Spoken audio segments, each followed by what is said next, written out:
My name is Linda, and I live in Seattle, Washington. I'm 20 years old and currently working my first full-time job at a marketing agency. For most of my life, it's just been me and my dad, William. My mom passed away when I was little, and my dad worked so hard to give me a good life, sacrificing so much to make sure I had everything I needed. About a year ago, my dad remarried. Her name is Sophia, and at first, I was happy for them.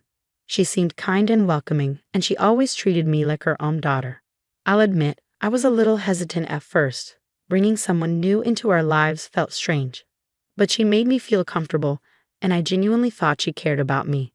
Things started to change, though, once I got my job. Sophia's attitude shifted in ways I didn't understand at first. She became more demanding, expecting me to handle housework as soon as I came home from the office.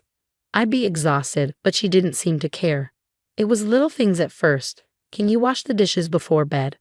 Or make sure you vacuum the living room after work. But soon it became a daily routine. I barely have time to breathe before she was giving me a list of chores. It hurt because I didn't expect this from her. Before, she would tell me to focus on school or encourage me to rest. Now, it was as if my job made me a target. I didn't know what I had done wrong, but I told myself to stay quiet. I didn't want to upset my dad. He looked so happy with her, and I didn't want to ruin that. But deep down, I couldn't shake the feeling that something wasn't right, and soon I would find out just how wrong I was.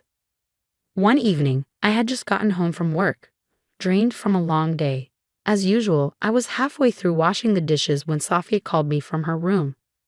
Her tone was sharp, almost urgent, and it caught me off guard. I quickly dried my hands and headed to her room, wondering what could be so important. When I entered, she was sitting on the edge of her bed, her arms crossed tightly over her chest. "Linda," she started, avoiding eye contact. "I need a favor." I didn't know what to expect. "Sure, Mom. What do you need?" Her eyes finally met mine, and they were harder than I'd ever seen them. "I need $2,500. At first, I thought I had misheard her. I laughed nervously, hoping she was joking.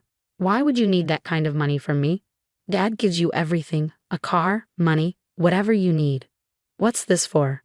Her expression didn't change. "It's none of your concern, Linda. I just need the money. You're working now. You can help out your family." I felt my stomach tighten. This didn't make sense. "But you have your own money, don't you? Why do you need mine? And for what?" Her face darkened and her voice rose. "I told you, it's not your place to ask questions. Just give me the money." I shook my head, my voice trembling. "No, Mom, this isn't right.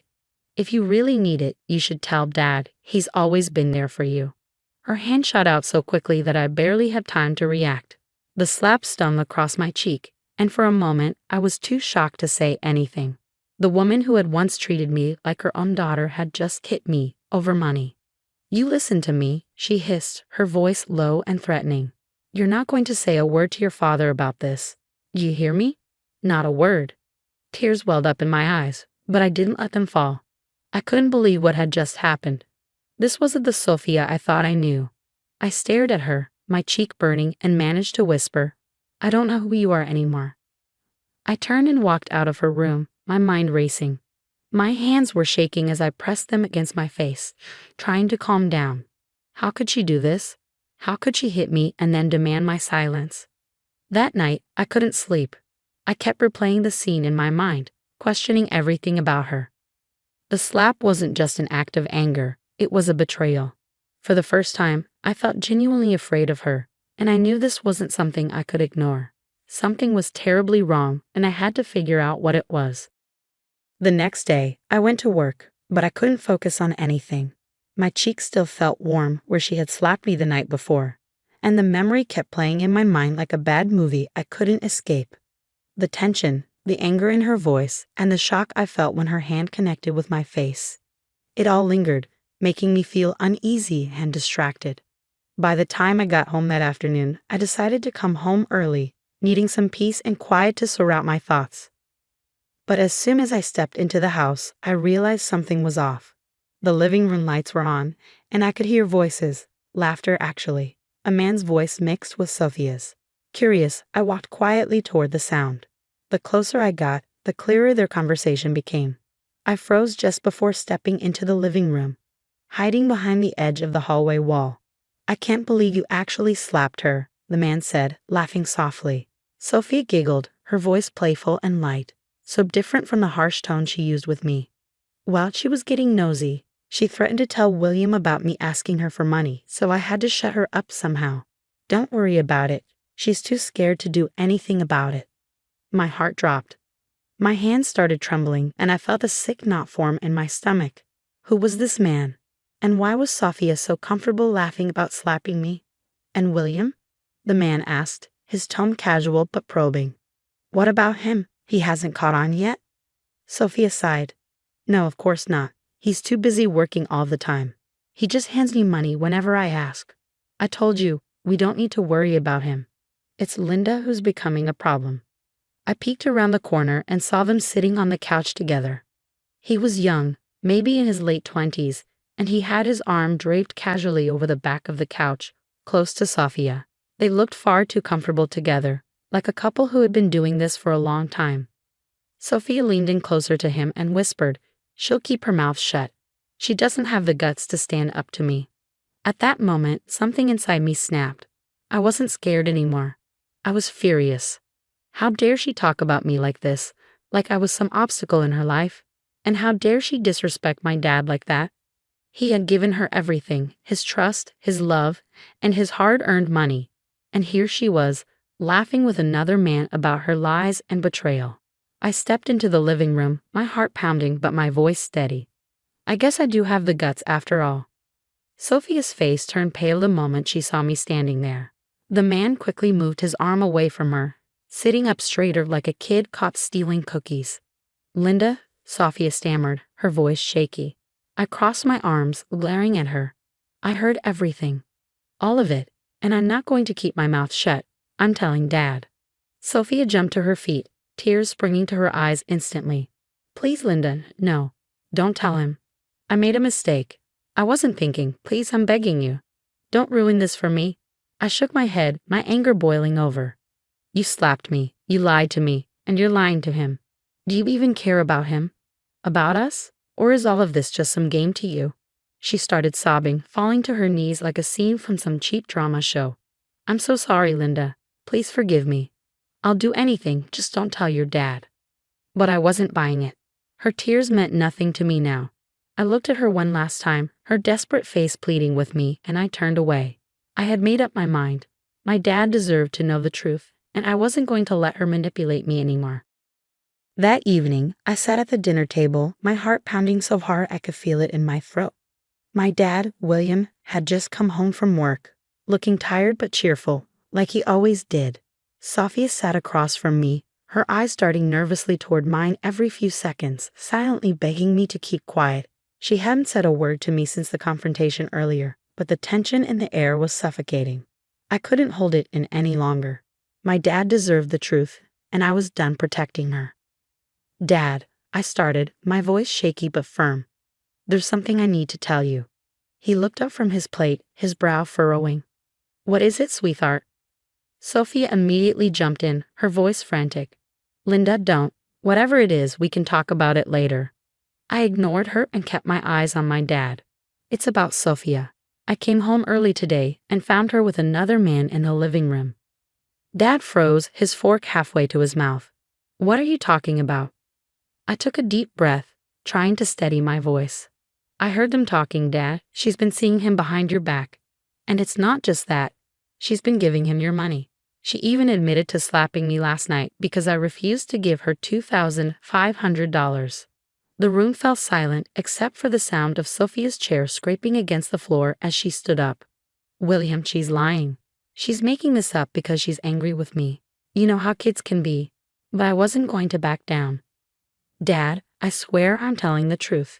If you don't believe me, check her phone." For a moment, he just sat there, staring at Sophia. Then, without a word, he stood up and held out his hand. "Give me your phone." Sophia's face turned pale, and she clutched her phone tightly. "William, please, you don't need to do this. She's lying. I love you. You know that." "Your phone." "Now," he said, his voice cold and steady. Reluctantly, she handed it over, her hands trembling. He unlocked it and began scrolling through her messages. I watched as his expression changed, confusion, anger, and then heartbreak. When he finally looked up, his voice was shaking with fury. How could you do this to me, Sophia? After everything I've done for you, everything I've given you. Sophia burst into tears, falling to her knees. William, I'm so sorry. I made a mistake. It didn't mean anything. Please, we can fix this. But my dad wasn't having it. He threw her phone onto the table, his face red with anger. Fix this. You've been lying to me for over a year. You've betrayed me, stolen from me, and hurt my daughter. Get out. I don't want to see your face ever again. William, please, she sobbed, reaching for him, but he stepped back. Go, he said firmly. Sophie looked at me one last time, her eyes full of desperation, but I didn't feel sorry for her, not anymore. She had made her choices, and now she was facing the consequences. She left that night, taking only a small bag of her things. The house was quiet after she was gone, and my dad and I sat at the kitchen table in silence for a long time. Finally, he looked at me, his eyes full of pain but also gratitude. Thank you for telling me, Linda. I'm sorry you had to go through all of this. I should have seen the signs. I shook my head, tears brimming in my eyes. It's not your fault, Dad. We're going to be okay. And for the first time in what felt like forever, I believed it. After Sophia left, the house felt different, quieter, calmer, almost like we could finally breathe again. My dad and I spent the next few days trying to process everything that had happened. It wasn't easy. I could see the hurt in his eyes, the weight of betrayal hanging over him. But I also saw his determination to move forward. And that gave me strength too. For the first time in months, I felt free. I didn't have to come home to Sophia's sharp comments or her endless demands.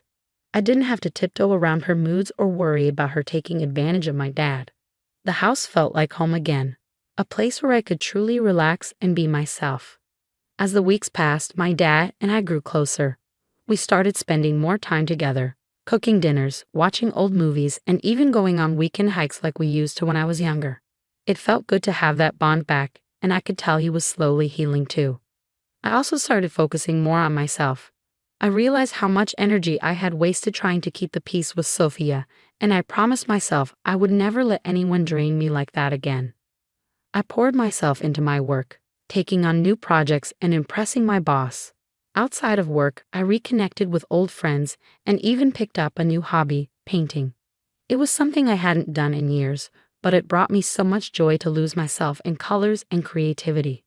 One evening, as I sat in my room painting, I thought back to everything that had happened. The slap, the confrontation, the truth coming out, it had all been so overwhelming. But I didn't feel anger or sadness anymore. I felt proud. Proud that I had stood up for myself, for my dad, and for what was right. I realized that life is too short to let toxic people control your happiness. I didn't need Sophia's approval or validation. I didn't need to carry the weight of her lies. What I needed, and what I finally had, was peace.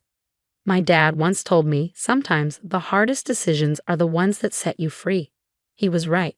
Telling him the truth about Sophia was one of the hardest things I've ever done, but it was also the best. Now, I'm living a life that feels entirely mine. I'm surrounded by people who support me, and I'm doing things that make me happy. And as for Sophia, she's just a chapter in my story, one I've closed for good. Looking back, I don't regret any of it. I'm stronger now, wiser, and more confident in myself. And for the first time in a long time, I feel hopeful about the future.